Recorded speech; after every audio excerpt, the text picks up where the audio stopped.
everyone, and welcome to Pantai Hospital Ampang's Health Beat.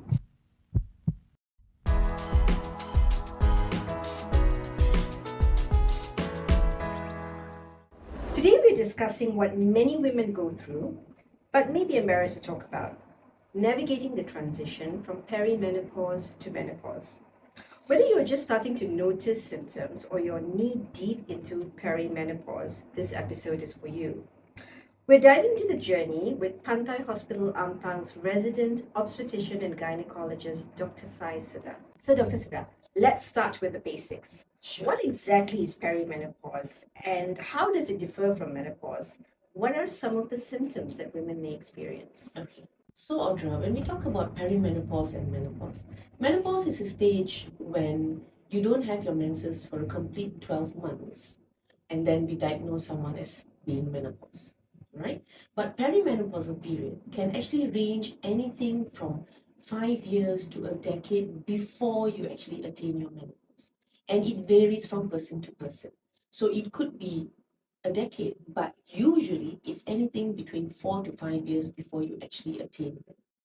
To say that, how would we know that you have actually come to menopause or you are in the perimenopausal phase? So there are many symptoms that may suggest. Again, when we talk about symptomology, some patients may have very severe symptoms. It's a whole spectrum. Some may not have much symptoms, some may be in the middle. And you not necessarily have to have the whole range of symptoms to say that you're perimenopausal, right?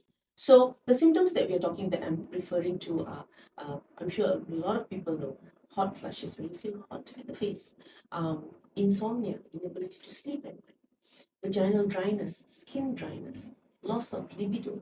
The most important thing which many people go through is the mood instability that the woman actually has. So these are some of the symptoms that may suggest that you are actually in the phase of perimenopause. Dr. Sudha, are there groups of women who may start to feel perimenopausal earlier in life? Okay, so commonly, most of us may actually have perimenopausal symptoms or go through perimenopause anywhere from 45 and above.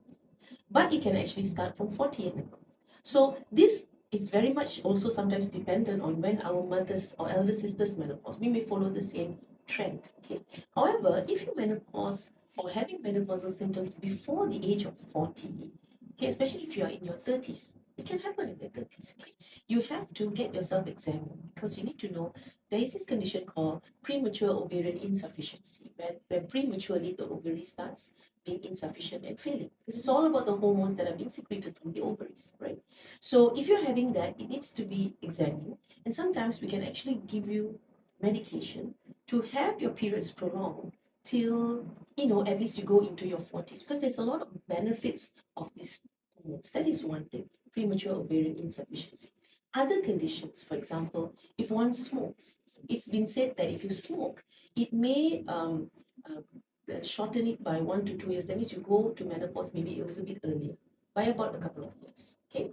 Then, if you have had any chemotherapy or pelvic radiation for cancers, like whether it's breast cancer or whatever cancer that you're having, and you're having radiation therapy to the pelvic area, now you may attain menopause very much earlier. Okay, because your ovarian reserves will reduce. And another one is when we say surgical menopause. It's like if a lady has had to have a hysterectomy, and if they remove their ovaries as well in a patient who has ovarian cancer, for example, or uterine cancer, for example, they will need to remove the ovaries as well. Then they will have surgical menopause because the uterus is out, the ovaries are out. However, some women maybe may have bleeding issues due to multiple fibroids or adenomyosis, and they may just take out the uterus and keeps the ovaries behind. Now you don't have your periods, Right. but the hormones are still there. Right. So you actually may not experience any perimenopausal or menopausal symptoms because the ovaries are still functioning. So it also depends on how much function is left in the ovary, how many ovaries are left, whether it's one, whether both are taken out or both are left behind. So for us to have surgical menopause, you need to remove everything. Okay, so these are some of the situations in which one may attain it early. We talked about surgical menopause, and do doctors then help women who have had these surgeries Yes, yes. navigate that Yes, journey? definitely. When they are younger than 45 and they've had to remove the ovaries for whatever reason, surgical reasons, then we will usually support them with therapy uh, because they are losing essential time for bone health, cardiac health, and general health. And so we will advise, depending on what is the pathology. Depending on what's the pathology. If the pathology allows for us to give hormonal replacement therapy, then we strongly advise them to be on it for a few years to get still the benefit of the hormones before the actual menopausal age. Okay. Yeah. For a typical woman, Dr. Sudha, some of the symptoms, I mean, you talked about earlier, brain fog, tiredness, insomnia. Some women may just experience things like, oh, I'm going through a stressful period. I'm just tired. It's just everyday life. Women, maybe they're just in their 40s and they cannot, they just don't think that they are perimenopausal. They think this is life. I'm tired, I'm overwhelmed, I've got children, I've got this, I've got that. How does a woman differentiate between an everyday experience, such as that one, and what may actually be an onset of perimenopausal symptoms? Because the one of the main symptoms is these mood swings and is so closely associated with the stress that we go through daily. It is not the easiest thing, number one. Number two, acceptance that we may be perimenopausal is also not easy. Maybe sometimes we think about it, but we just don't want to accept it because maybe we think we are too young for it. So I would say that for us to be able to differentiate will be the associated symptoms that may be there. Although even with stress, your libido might actually not be great. You might not have the desire for sexual intercourse, which is similar to what happens in perimenopause.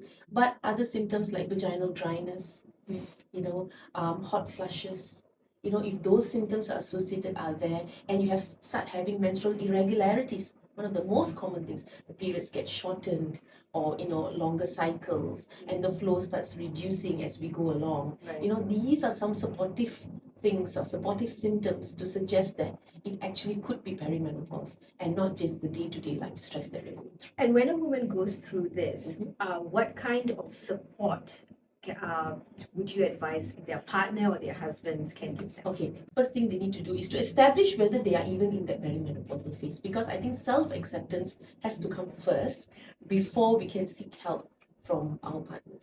So I think they need to get themselves checked and see what's actually happening to them, and if they've been diagnosed that they're actually in that phase, now the husbands come in, because now they have to understand that whatever that they're facing at home with the wife, it might not be the easiest things. Okay, it's actually she's not doing it on purpose, or it's just because of some other stresses. It's because the body is going through such a change in the balance of the hormones. It's such an imbalance in the hormones, and this is causing a lot of things to happen, which is most of the time or almost all the time beyond their control. And once we accept, and then we can start taking steps, whether it is holistic, whether it is medical steps, to help us cope with the symptoms. And I would seriously suggest that you get help if you really have your symptoms bad, because life should not be a torture with all the symptoms. It's already hard enough. Yeah. So when you have the symptoms, there are ways for us to alleviate, to get the symptoms, resolve the symptoms for you, or actually reduce the symptoms so that you can actually live day to day comfortably, happier. That's great advice, Dr. Sudha. Yeah. Thank you for tuning in to today's episode of The Health Beat.